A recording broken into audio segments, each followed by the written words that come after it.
सी video lectures में आपका स्वागत है। इस लेक्चर में हम बाकी की 3 बची हुई कंट्रोल स्टेटमेंट्स यानी कि looping, for loop, while loop और डू वाइल लूप पढ़ेंगे। तो हम फोर लूप से स्टार्ट करते हैं।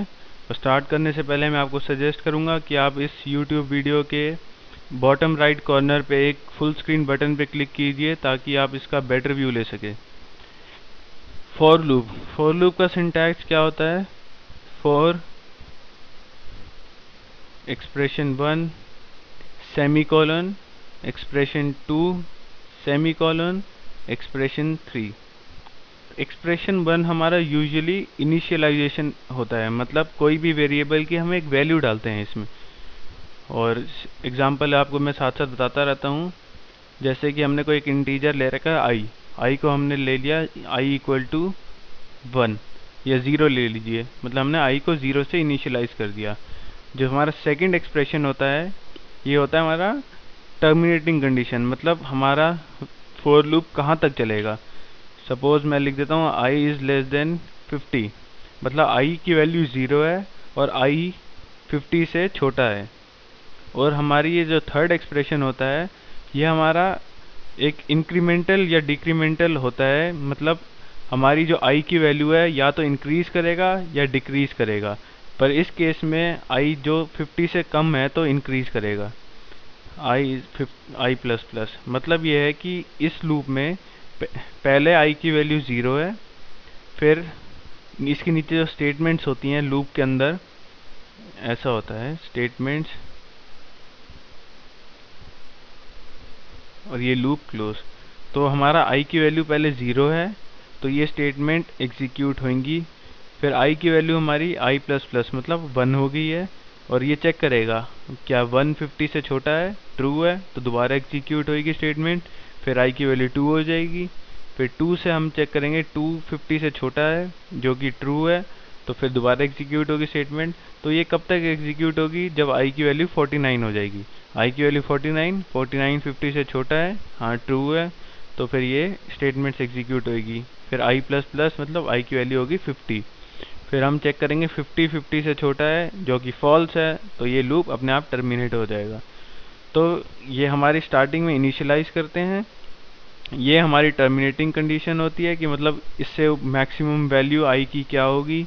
और ये जो है हमारा ये इंक्रीमेंटल होती है कि आई हमारा कितने वैल्यू से बढ़ेगा। अगर हम चाहते हैं कि आई की वैल्यू हर बार 2 से बढ़े तो हम यूं भी लिख सकते हैं I is equal to I plus 2, मतलब पहले आई 0 है तो 0 50 से छोटा है तो ये एग्जीक्यूट होएगा। फिर आई की वैल्यू होगी आई प्लस 2 मतलब 0 प्लस 2 इक्वल्स टू 2।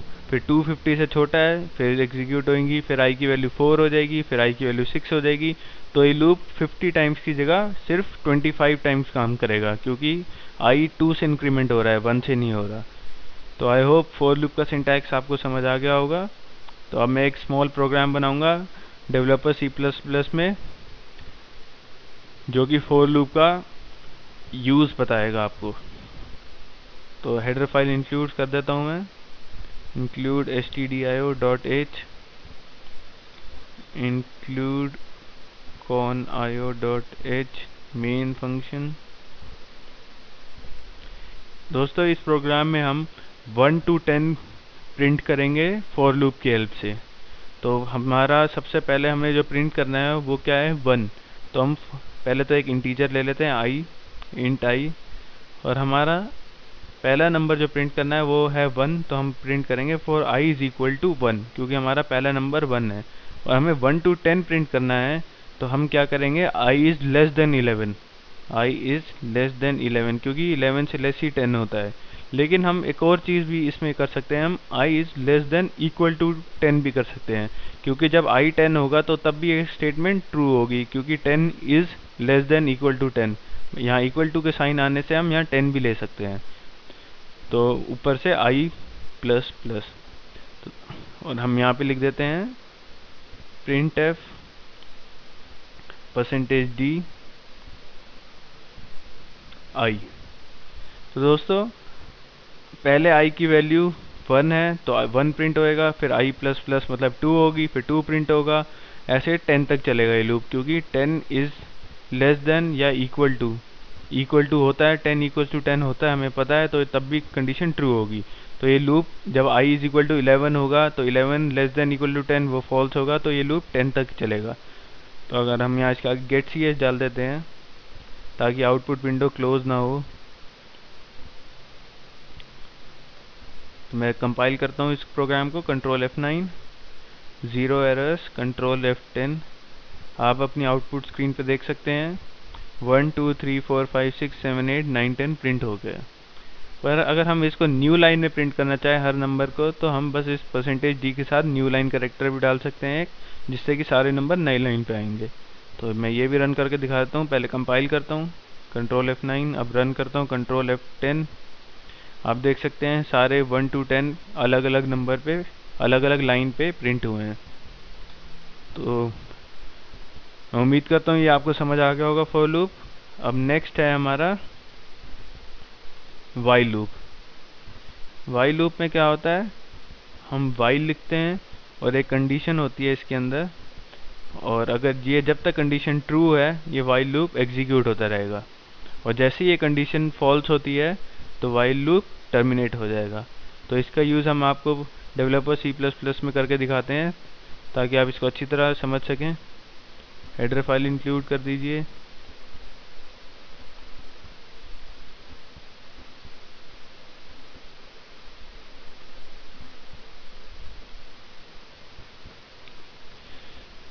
इसमें भी हम 1 to 10 प्रिंट करेंगे using while loop.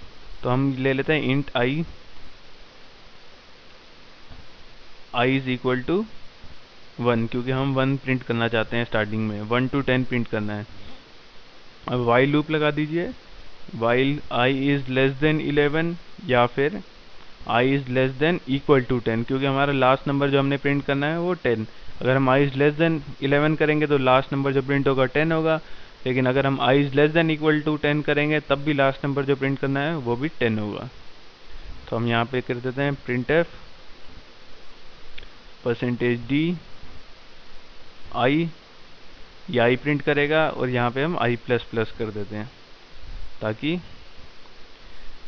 Next case में i की वैल्यू इंक्रीमेंट होए। अब पहले i 1 है, 1 less than equal to 10 true है, तो वाइल लूप पे आ जाएंगे हम अंदर, तो i प्रिंट करेगा मतलब 1 प्रिंट कर देगा, फिर i की वैल्यू हो जाएगी 2। फिर यहाँ चेक करेगा 2 less than equal to 10 true है, तो 2 प्रिंट कर देगा यहाँ पे, फिर i की वैल्यू हो जाएगी 3। 3 यहाँ पे आ जाएगा, 3 less than equal to 10 true है, क्योंकि 3 10 से छोटा होता है, तो ट्रू है, तो ये यहाँ पे 3 प्रिंट कर देगा क्योंकि i 3 है इस टाइम, फिर i की वैल्यू हो जाएगी 4। ऐसे करते करते हम लास्ट में आ जाएगा i is equal to 10, 10 less than equal to 10 वो भी ट्रू है, तो 10 प्रिंट हो जाएगा, i की वैल्यू होगी 11। अब 11 लेस देन इक्वल टू 10 ये फॉल्स है, तो ये वाइल लूप यहाँ पे आएगा ही नहीं, और ये वाइल लूप टर्मिनेट हो जाएगा, तो 1 to 10 प्रिंट हो जाएगा गेट ch। तो मैं कंपाइल करता हूँ programme, control F9, 0 errors, control F10।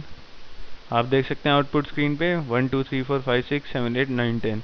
Similarly अगर न्यू लाइन पे लाना है तो यहाँ पे न्यू लाइन कैरेक्टर डाल दीजिए, कंट्रोल F9, कंट्रोल F10। आप देख सकते हैं 1 to 10 न्यू लाइन में प्रिंट हो रहा है, हर एक डिजिट न्यू लाइन पे प्रिंट हो रही है। तो ये था वाइल लूप। अब आते हैं हम लास्ट लूप पे, लास्ट कंट्रोल स्टेटमेंट पे, डू वाइल पे। डू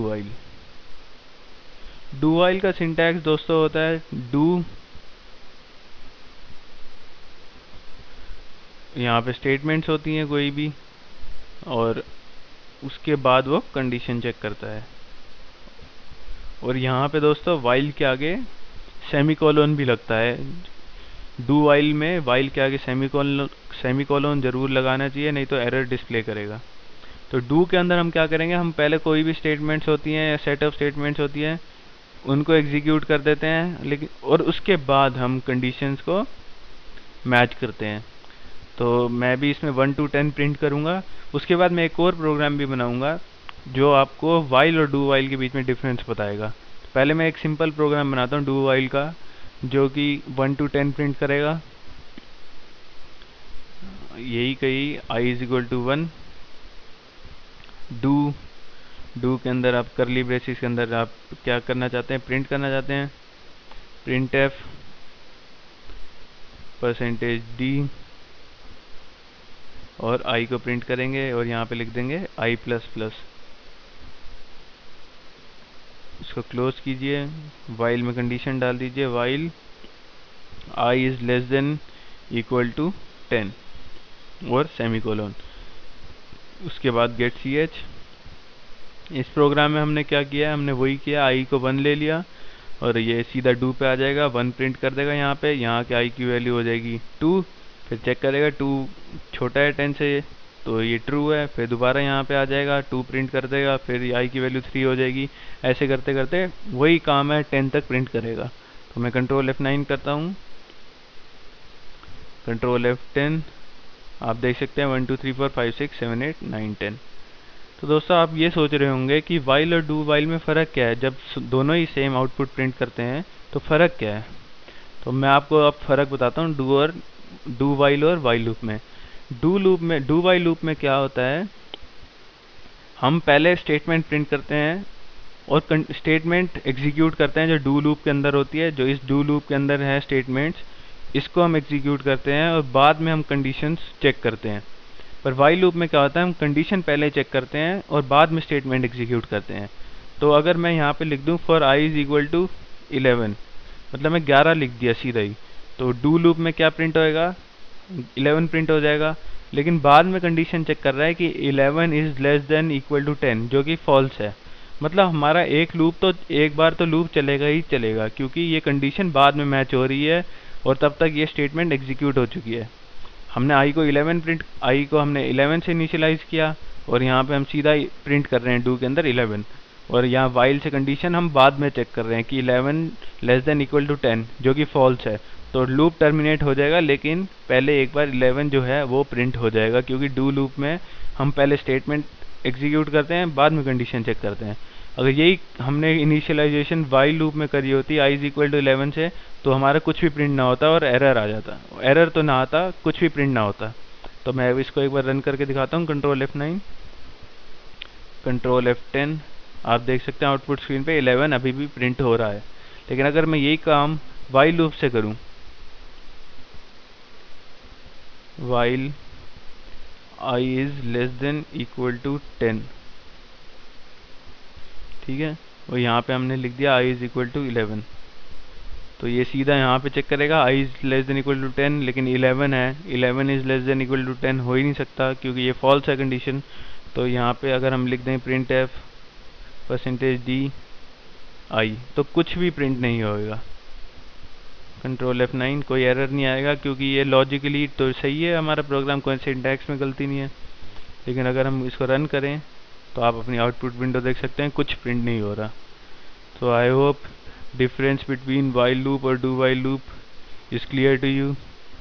अब आज के लिए हमने for loop, while loop, do while loop तीनों कंट्रोल स्टेटमेंट समझी। तो I hope this is clear to you. आज के लिए इतना ही है। आप ये वीडियो मेरा हाई डेफिनेशन में भी डाउनलोड कर सकते हैं मेरी वेबसाइट sites.google.com/site/pl-lecture से। मैं रिपीट कर देता हूँ एक बार, sites.google.com/site/pl-lecture से। सो अगली बार भी हम काफ़ी कुछ सीखेंगे सी लैंग्वेज में। सो आज के लिए इतना ही। Till next lecture, it's good bye, take care.